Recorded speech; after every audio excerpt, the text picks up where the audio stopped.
ఈ ప్రపంచంలో ఒక లక్ష్యం కోసం చేసే పోరాటంలో 100 సార్లు ఓడిపోయిన వ్యక్తి కూడా ఒక్కసారి ఆత్మబలాన్ని నమ్ముకున్నట్లయితే, ఆత్మబలాన్ని తెలుసుకున్నట్లయితే తప్పకుండా గెలుపు మార్గంలోకి వచ్చి తీరాల్సిందే. ఏదైనా ఒక రంగంలో లక్ష్యాన్ని సాధించిన వ్యక్తికి, లక్ష్యం సాధించలేని వ్యక్తికి మధ్య ఉండే ముఖ్యమైన తేడా ఆత్మబలాన్ని నమ్మటం, ఆత్మబలాన్ని విశ్వసించటం, ఆత్మశక్తిని ఒకే దిశలో ప్రయోగించలేకపోవటమే. జీవితంలో ఒక లక్ష్యం మీద స్థిరమైన దృష్టి అనేది ఉన్నప్పుడే ఆ లక్ష్యం త్వరగా సిద్ధిస్తూ ఉంటుంది. ఎక్కడైనా ఎప్పుడైనా సరే స్థిరత్వం అనేది లక్ష్య సాధనకు అతి ముఖ్యమైన ఆయుధం లాంటిది.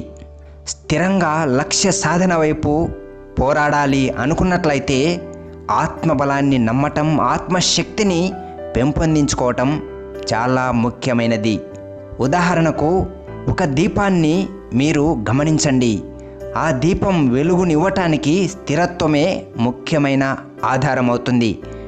ఎంత పెద్ద దీపమైనా సరే, ఎంత గొప్ప వెలుతురిచ్చేదైనా సరే, అది స్థిరంగా లేనట్లయితే, వెలుగు ఆగుతూ ఆరుతూ ఉన్నట్లయితే దాని వెలుతురు వల్ల ఏమాత్రం ఉపయోగం ఉండదు.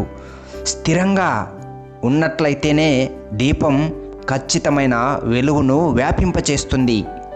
అలాగే స్థిరంగా ఉండే ఆత్మశక్తి ప్రయోగమే వ్యక్తిత్వంలో గుర్తింపును, విజయాన్ని అందించగలుగుతుంది. ఇలా కాకుండా సమాజంలోని వ్యక్తులు, పరిస్థితులు ఏ రకంగా నెట్టితే అలా కొట్టుకొని పోతూ ఉండే వ్యక్తులు ఎన్నడూ కూడా తమ లక్ష్యాన్ని చేరుకొని ప్రత్యేకతను చాటుకోలేరు. అందుకే ఒక లక్ష్యం అనేది స్థిరంగా ఉండటం, లక్ష్య సాధన మార్గాలు స్థిరంగా దృఢంగా ఉండటం, ఇవి రెండు మీరు ఏ రకమైన ఆశయాన్ని సాధించుకోవటానికైనా సరే ముఖ్యమైన లక్షణాలుగా గుర్తుంచుకోవాలి. సూర్యుని కిరణాలు గాలిలో చెల్లాచెదురుగా విస్తరించినప్పుడు అవి కేవలం వేడిని, వెలుతురునే అందిస్తాయి. కానీ అవే సూర్యకిరణాలు ఒక భూతద్దం గుండా స్థిరంగా ఒకే ప్రదేశంలో పడినప్పుడు వేడి, వెలుతురు అంతా కూడా ఒకే చోట కేంద్రీకృతమై ఒక ప్రచండమైన అగ్ని జ్వాలను సృష్టిస్తూ ఉంటాయి. అంటే చెల్లా చెదురుగా విడిపోయినటువంటి శక్తి ఒక్క చోట కేంద్రీకృతమైతే ఒక అద్భుతాన్ని సృష్టించగలుగుతుంది.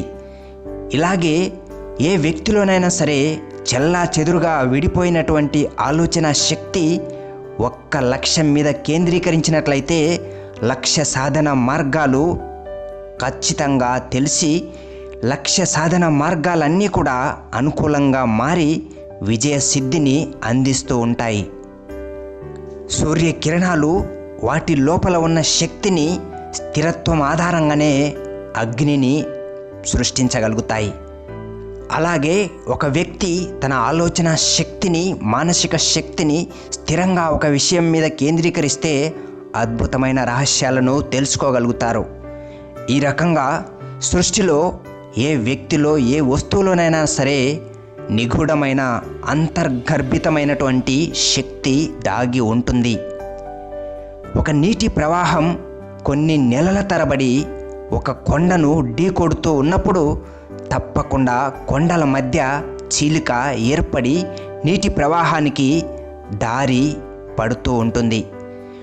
అంటే దీన్ని బట్టి గమనించినట్లయితే ఒకే రకమైన శక్తిని ఒకే దిశలో స్థిరంగా ప్రయోగించటం వల్ల అనేక రకాల అద్భుతాలు జరుగుతూ ఉంటాయి. లక్ష్య సాధనలో ఉపయోగించాల్సినటువంటి ముఖ్యమైన, అత్యంత ప్రబలమైన శక్తి కూడా ఇదే. ఒక వ్యక్తి యొక్క లక్ష్య సాధనలో బయటి నుంచి ఎంతమంది వ్యక్తులు, వ్యవస్థలు కలిసి ప్రేరణని, స్ఫూర్తిని నింపినప్పటికీ అంతిమంగా ఆ స్ఫూర్తిని బలంగా, శక్తిగా మార్చేది మాత్రం అతని లోపల, అతని మీద, తన మీద తనకు ఉన్న అఖండమైన ఆత్మవిశ్వాసం ఒక్కటేనని ఖచ్చితంగా చెప్పవచ్చు. మీ జీవితంలో కూడా ఒక్కసారి గమనించండి. ఇప్పటి వరకు మీ జీవితంలో మీరు సాధించుకున్నటువంటి ఏ లక్ష్యమైనా సరే, మీరు నెరవేర్చుకున్న ఏ కార్యమైనా సరే ఖచ్చితంగా మీ లోపల మీరు పెంచుకున్న ఆత్మవిశ్వాసం ద్వారానే సాధ్యమయ్యాయి అని ఖచ్చితంగా మీరు చెప్పగలుగుతారు. అంతులేని ఆత్మవిశ్వాసంతో తెగించి పోరాడినటువంటి కొందరు వీరులే ప్రపంచ చరిత్రను తిరగరాశారు అనేది మీ కళ్ళ ముందు కనిపిస్తున్న అక్షర సత్యం. అయితే ఒక వ్యక్తి తన జీవితాన్ని నిలబెట్టుకునే కార్య సాధనలో 100% ఆత్మవిశ్వాసాన్ని ప్రదర్శించాలి అంటే తన మీద తనకు గట్టి నమ్మకం ఉండి తీరాల్సిందే.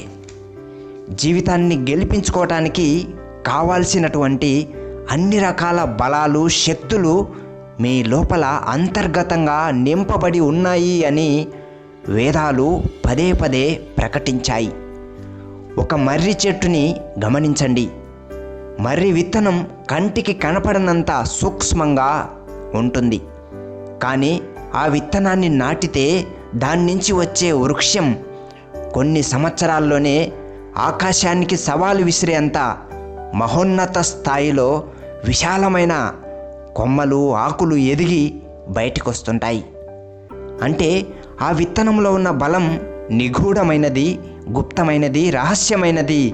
కాబట్టి ఆ శక్తి ప్రకృతిలోని పరిస్థితులకు అనుకూలంగా తనను తాను మార్చుకుంటూ, తన శక్తిని ప్రకటించుకుంటూ జీవితంలో గెలుపు మార్గంలో బయటికి ప్రదర్శితం అవుతూ ఉంటుంది. అంతే తప్ప మీ లోపల ఎంత శక్తి ఉంది అని ఇతరులకు కనపడాలి అని ఏమాత్రం అనుకోకండి. ఇక్కడ మీరు గ్రహించాల్సింది ఏమిటంటే, బలం అనేది పరిస్థితులు ప్రబలంగా మారినప్పుడు ఒక వ్యక్తికి తన లోపల నుంచి తన్నుకుంటూ బయటికి వచ్చే శక్తి ప్రవాహం. కాబట్టి మీరు బలాన్ని బలంగా నమ్మినప్పుడు ఆ బలమే మీకు ఫలాన్ని అందిస్తుంది అని ఏమాత్రం మరవకండి. నమ్మకం ఆధారంగానే బలం సృష్టించబడుతుంది అనేది వేదాలు నిరూపించినటువంటి సత్యం. మా దగ్గర బలం లేదు కదా, అలాంటప్పుడు బలం మీద నమ్మకం ఎలా పెట్టుకోవాలి అని మీరు అనుకోవచ్చు. కానీ మీ లోపల అన్ని రకాల బలాలు కూడా నమ్మకం ద్వారానే బయటికి వస్తాయి. బలం ఉంది అని నమ్మిన తర్వాతే మీ లోపల బలం సృష్టించబడుతుంది అనేది కఠినమైన సత్యం. అంతే తప్ప బలం గనక ఉన్నట్లయితే మీరు ప్రత్యేకంగా నమ్మకాన్ని సృష్టించుకోవాలి అనే వాక్యం ఏర్పడదు. వెలుగు ఉన్న దగ్గర దీపం అవసరం ఉండదు. బలహీనత అనే చీకటి ఉన్నప్పుడే నమ్మకం అనే దీపాన్ని వెలిగించాల్సి వస్తుంది. అదేవిధంగా బలహీనతలతో ఉన్నప్పుడు, మీ చుట్టూ ఉన్న వాళ్ళు బలహీనతల్ని పెంచుతున్నప్పుడు బలవంతమైన శక్తిని ప్రదర్శించాలి అంటే మీ లోపల శక్తి ఉంది అని ఒక ప్రబలమైన నమ్మకాన్ని అప్పుడే అక్కడే సృష్టించుకోవాల్సి వస్తుంది. ఇదే నమ్మకం యొక్క ప్రభావం. కాబట్టి అలజడులు, బలహీనతలు ఎదురైతే బలాన్ని బయటికి తెచ్చుకొని తెగించి పోరాడాలి అని గట్టిగా నమ్ముకొని తీరాల్సిందే. ఇలాంటి అఖండమైన నమ్మకమే మీ లోపల దాగి ఉన్న బలాన్ని తట్టి లేపుతూ ఉంటుంది. మీ లోపల దాగి ఉన్న అనంతమైన బలాన్ని, అఖండమైన శక్తిని బయటికి ప్రదర్శించాలి అనుకున్నట్లయితే ఆలోచన శక్తి, కార్యశక్తి అనేవి అసలైన సాధనాలుగా మీకు ఉపయోగపడతాయి. ఇక్కడ గుర్తుంచుకోవాల్సింది ఏమిటంటే, బలం అనేది బయటికి కనపడే పదార్థం కాదు. బలం అనేది లోపల నిండి ఉన్న యథార్థం. మీ లోపల దాగి ఉన్న ప్రాణశక్తి, ఆలోచన శక్తి ఆధారంగా ప్రచండమైన తరంగాలుగా మీ చుట్టూ నలువైపులా వెదజల్లబడుతుంది అనేది సత్యం. నలుగురు బలహీనుల మధ్య కూర్చొని ఏడుస్తూ ఉండటం, నలుగురు బలహీనుల మధ్య కూర్చొని పరిస్థితులను నిందిస్తూ ఉండటం, లేకపోతే 4 బలహీన పరిస్థితుల మధ్య నిలబడి రోధించటం, ఇవన్నీ కూడా మీ లోపల బలహీన తరంగాలను సృష్టించి మీ బలాన్ని బంధించి వేస్తుంటాయి. కాబట్టి బలహీన తరంగాలను తిప్పికొట్టి, బలహీన శక్తులను విసిరికొట్టి మీ బలాన్ని బయటికి స్వేచ్ఛగా ప్రవహించేలా చేయాలి అంటే మీలో అఖండమైన శక్తిపూర్వకమైన ఆత్మవిశ్వాసం అనేది ఒక్కటి శ్వాసగా నింపుకోవాలి. ప్రచండమైన ఆలోచనలు, తెగింపుతో కూడిన భావాలు మీ నుంచి బయటికి పొంగుకుంటూ వచ్చినట్లయితే అన్ని రకాల బలహీనతలు, రోగపూరితమైనటువంటి వాతావరణం పూర్తిగా తుడిచిపెట్టుకొని పోయి మీ శక్తుల ప్రవాహంలో అవన్నీ చిత్తుగా పతనమైపోతాయి. ఇక్కడ మీరు నమ్మాల్సింది మీ లోపల దాగి ఉన్న, అంతరాత్మలో నిండి ఉన్న అఖండమైన ప్రాణశక్తి ప్రవాహాన్ని మాత్రమే.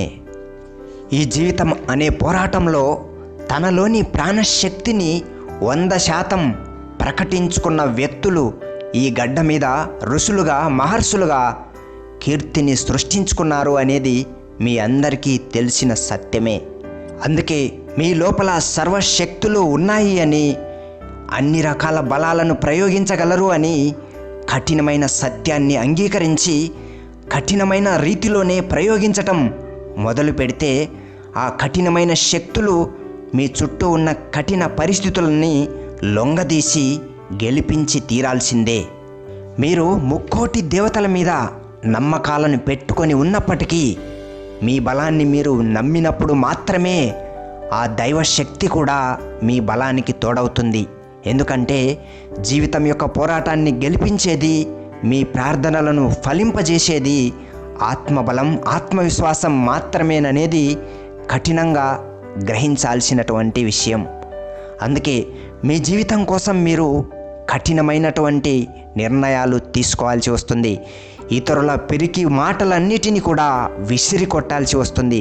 మీ శక్తిని మీరు నమ్మే క్రమంలో అనేక రకాల బలహీన వ్యక్తులు మీకు అడ్డుగా, అవరోధాలుగా కనపడవచ్చు. మీ మీద మీకు నమ్మకం తగ్గించే కుట్రలు చాలా జరగవచ్చు. కానీ మీ శక్తిని మీరు ఎంత ఎక్కువగా ప్రజ్వలన చేస్తూ ఉంటారో అంతగా సూర్యప్రకాశం ముందు మేఘాల్లాగా బలహీనమైన పరిస్థితులన్నీ కూడా చెల్లాచెదురైపోతాయి. మిమ్మల్ని మీరు నిలబెట్టుకోవాలి అని, మీ శక్తులతో మీరు గెలిచి తీరాలి అని గాఢమైన కాంక్షను, తీవ్రమైన భావాన్ని హృదయంలో నిలబెట్టుకోండి. భయపడుతూ, బాధపడుతూ బలహీనమైన తరంగాలను, వ్యర్థమైన ఆలోచనల ప్రవాహాన్ని ప్రపంచంలో వ్యాప్తి చేసి కీటకంలాగా క్షీణించిపోవటం కంటే ధైర్యంతో, తెగింపుతో, ఆత్మవిశ్వాసంతో లోపల దాగి ఉన్న ఆత్మబలాన్ని ప్రజ్వలింపచేసుకొని కఠినమైన పరిస్థితుల మీద కఠినమైన శక్తులను ప్రయోగించి కార్యాన్ని సాధించుకొని ముందుకు సాగిపోవాలి అని హృదయంలో గట్టిగా నూరిపోసుకోండి. భయంతో, బాధతో, వ్యర్థమైన ఆలోచనలతో కదలకుండా కూర్చున్న ఇనుము తుప్పుపెట్టిపోయినట్లు మీ మనస్సును బలహీనపరచకుండా తెగించి పోరాడి గెలిచి ఇనుములాగా అరిగిపోతే మేలు అనే సిద్ధాంతాన్ని గట్టిగా విశ్వసించండి. జీవితాన్ని నిలబెట్టుకోవాలి అనే తపన, లక్ష్యాన్ని సాధించుకోవాలి అనే తెగింపు, ఇవి రెండు గనక ఉన్నట్లయితే చాలు. తపన అనేది తెగింపుతో జత కూడినట్లయితే రెండు రాళ్ల మధ్య రాపిడి సృష్టిస్తే నిప్పు పుట్టినట్లు తపన, తెగింపు రెండు కలిసినప్పుడు ప్రాణశక్తి ప్రజ్వలన జరిగి తీరుతుంది. ఇలాంటి జ్వలించినటువంటి ప్రాణశక్తిని మీరు ఎంత గొప్పగా విశ్వసించి ఎంత గట్టిగా నమ్ముకుంటారో అంత గట్టిగా మీ లోపల బలం పుట్టుకొని వస్తూ ఉంటుంది. ఈ జ్వలించిన ప్రాణశక్తి మీ ప్రతి ఆలోచనకు అద్భుతంగా స్పందిస్తూ ఉంటుంది. 4 రకాల చైతన్యవంతమైన, స్ఫూర్తిదాయకమైన ఆలోచనల్ని మీరు కలిగించుకుంటున్నట్లయితే శక్తి లేకపోయినా సరే అప్పటికప్పుడు బలం పుట్టుకొని వస్తుంది. ధైర్యాన్ని, శక్తిని, ఉత్సాహాన్ని కలిగించే ఆలోచనలే మీకు ఆయుధాలుగా మారి మీ ప్రాణశక్తిని జ్వలింపచేయటానికి ఆధారం అవుతూ ఉంటాయి. ఒక ప్రచండమైన పిడుగు నుంచి వేల రకాల మెరుపు కరెంటు తరంగాలు ప్రజ్వలించినట్లే మీ లోపల మనస్సు నుంచి ప్రచండమైన శక్తి తరంగాలని మీరు నమ్మకం ద్వారా పుట్టించగలుగుతారు. ఈ ఆలోచనలే ప్రచండమైన ప్రాణశక్తి తరంగాలను ప్రజ్వలింపచేసి మనస్సు నుంచి, దేహం నుంచి ప్రచండమైన అలలను సృష్టించి అన్ని పరిస్థితుల మధ్య ఆరోగ్యంగా, ఆనందంగా ముందుకు నడిపించి, గెలిపించి సాధింపచేస్తుంటాయి.